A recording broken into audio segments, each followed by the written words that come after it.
हरि ओम हिरण्यवर्णां हरिणीं सुवर्णरजतश्रजां चंद्रां हिरण्यमयीं लक्ष्मीं जातवेदो मयाव। काल कुलालय में आपका हार्दिक अभिनंदन है। लक्ष्मी प्राप्ति के बताए जा रहे तांत्रिक योगों प्रयोगों की प्रक्रिया पद्धति को हम आगे प्रवर्धित करते हुए उसके कतिपय अन्य प्रयोगों अनुष्ठानों के बारे में आपको बताने जा रहे हैं, जिसके करने से दारिद्र्य दोष दूर होता है और लक्ष्मी की प्राप्ति होती है।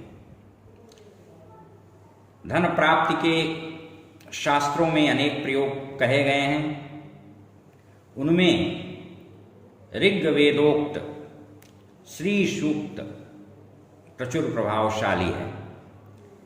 नियम पूर्वक प्रतिदिन इसके पाठ हवन से निश्चित धनागम होता है। यह ऐसा मेरा परीक्षित प्रयोग है। पुराणोक्त श्री सूक्त सबके लिए समान रूप से ग्राह्य है और लोकोपयोगी भी है। इसका पाठ जब स्त्री शूद्र सभी वर्ण के सभी साधक सभी लोग कर सकते हैं। यदि श्री सूक्त का पारायण हम षडंग न्यास पूर्वक करें तो और अच्छा अत्युत्तम। हल्के गुलाबी रंग के कमल दल पर विराजमान पद्म पराग की राशि के समान पीतवर्णी करकंजों में क्रमशः वर अभय मुद्रा व हस्तद्वय में कमल पुष्प धारण किए हुए मणिमय कंकड़ों अलंकरणों से आभूषित सर्वलोक माता भगवती महालक्ष्मी की निरंतर हम वंदना करते हैं। इस प्रकार जगदम्बा पराम्बा लक्ष्मी का ध्यान करते हुए उनका पूजन करके हमें जो 16 ऋचाएं हैं वैदिक, इनका पाठ करना है। प्रतिदिन पवित्र होकर के करना है और पाठ के पश्चात अग्नि में केवल गोघृत या उसमें कमल डुबो करके या बेल के गूदे उसमें डुबो करके और एक एक ऋचाओं का वाचन करते हुए महालक्ष्म्यै स्वाहा ऐसा बोलना है, हवन करना है।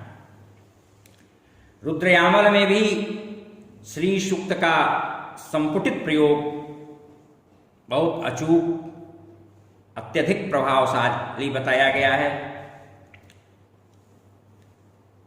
ऐसे ही 11 श्लोकों का लक्ष्मी सूक्त है, जिसके पाठ से लक्ष्मी तेजस्विता, आयु, आरोग्य, धन धान्य, बहुपुत्र लाभ प्रदान करती हैं और साधक शतायु होता है। श्री वर्चस्वमायुष्यमारोग्यमाविधात् शोभमानं महीयते धनं धान्यं पशुं बहुपुत्रलाभं शतसंवत्सरं दीर्घमायुः। एतदर्थ महालक्ष्मी अष्टक स्तोत्र भी सद्य प्रभावकारी है तथा श्रीमदाद्य शंकराचार्य विरचित कनकधारा स्तोत्र का भी पाठ लक्ष्मी प्राप्ति के लिए बहुत ही अचूक प्रयोग है। मात्र कुल 18 श्लोक हैं इनमें। इनके सूत्रों मंत्रों के साथ पुरुष सूक्त के 16 मंत्रों का भी एक बार पाठ हवन अवश्य प्रारंभ में या अंत में कर लेना चाहिए। स्कंद पुराणोक्त ऋणमोचन मंगल स्तोत्र और ऋणमोचक भी वह है और धन पुत्र प्रद भी है, उसके प्रयोग और अन्य प्रयोग भी बताए गए हैं। दुर्गा सप्तशती की शतचंडी या अथर्व वेदोक्त कतिपय मंत्रों के जप से भी ऋण मुक्त जापक होता है और धनागम होने लगता है। एक अन्य अद्भुत प्रयोग बताया गया है तंत्र ग्रंथों में,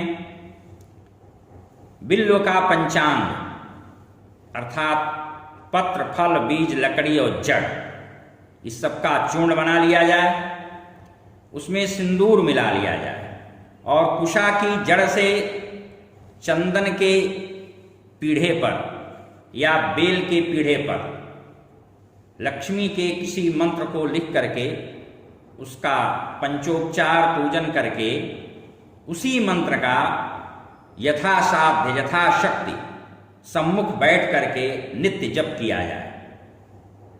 प्रतिदिन हवन करें तो और अच्छा, और यह पूरा सम्यक प्रयोग 44 दिनों तक किया जाना चाहिए। अंत में भी आप हवन तर्पण आदि कार्य कर सकते हैं। इससे स्थिर प्रभूत लक्ष्मी का आगमन होता है। एक अन्य भी बहुत सरल प्रयोग है, श्लोक है। इस श्लोक का नित्य एक माला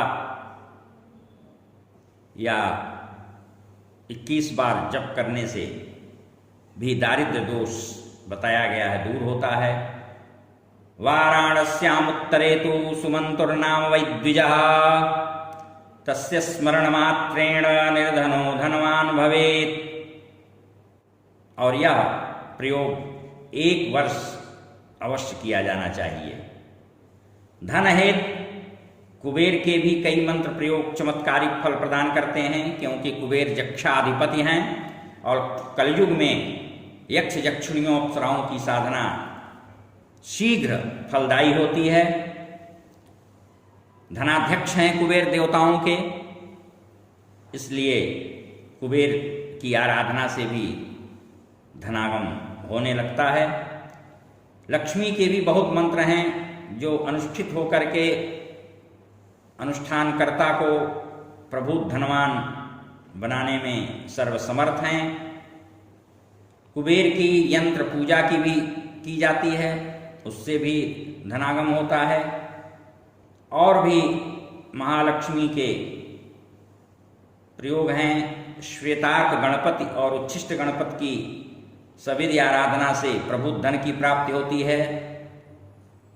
अलग से मैं गणपति के प्रसंगों में ऑडियो में वीडियो में अपने बता चुका हूँ। इसके अतिरिक्त कतिपय एकाक्षरी मंत्र, लक्ष्मी के चतुरक्षर मंत्र, दशाक्षर मंत्र, द्वादशाक्षर मंत्र, षड्विंशाक्षर मंत्र, वसुधा मंत्र, अन्नपूर्णा मंत्र, अष्टदशाक्षर, 39, 24, 25, त्रैलोक्य मोहन गौरी मंत्र, ज्येष्ठा का मंत्र, 10 महाविद्याओं में कमलात्मिका का और सुमुखी देवी का जो कि मातंगी की भेद हैं, इनके अनुष्ठान करने से भी पूजक यजक को धन धान्य की समृद्धि होती है। पीपल की यदि शनिवार को पूजा की जाए तो शनि का प्रकोप भी प्रशांत होता है और ऋणात्मक नकारात्मक ऊर्जा सकारात्मक धनात्मक होती है। चाहे तो हम पीपल का पूजन परिक्रमा केवल रविवार को छोड़कर बाकी प्रत्येक दिनों में कर सकते हैं, बहुत ही लाभकारी होता है। इससे धन धान्य की वृद्धि होती है। रविवार को पीपल का स्पर्श पूजन परिक्रमा न करें और संभव हो तो अन्य दिनों में, नहीं तो शनिवार को तो निश्चित रूप से करें। शनिवार को काली तिल डाल करके पीपल के तने में जलदान करने से और गोधूली वेला में सायंकाल तिल सरसों के तेल का दीपदान करने से लक्ष्मी भी प्रसन्न होती हैं और शनि का दोष भी शांत होता है, उनका प्रकोप का शमन होता है। यदि काली गाय का दूध मिल जाए तो लेकर के उसको भी तने में डाल सकते हैं पीपल के। शनिवार को पैर के अंगूठे से लेकर के संपूर्ण शरीर सिर तक के नाप का एक काला रेशमी धागा पीपल में या उसके तने में या उसकी किसी डाल में ले जा करके लपेट दें। इससे शनि शांत होकर कृपाल होते हैं। उसको लपेटने के बाद 7 या 11 परिक्रमा भी कर लें। परिक्रमा करते समय अश्वत्थ स्तोत्र का पाठ भी कर सकते हैं, नहीं तो केवल पिप्लाद ऋषये नमः इस मंत्र का जप करते रहें। यदा कदा पीपल के मूल में गुड़ भी डाल दिया करें, गुड़ न हो तो शक्कर ही सही। इन सब कृत्यों को करने से शनि का दुष्प्रभाव, उनकी क्रूरता कम होती है और वह सुख प्रभाव में परिवर्तित हो जाता है तथा पर्याप्त धनागम भी होने लगता है।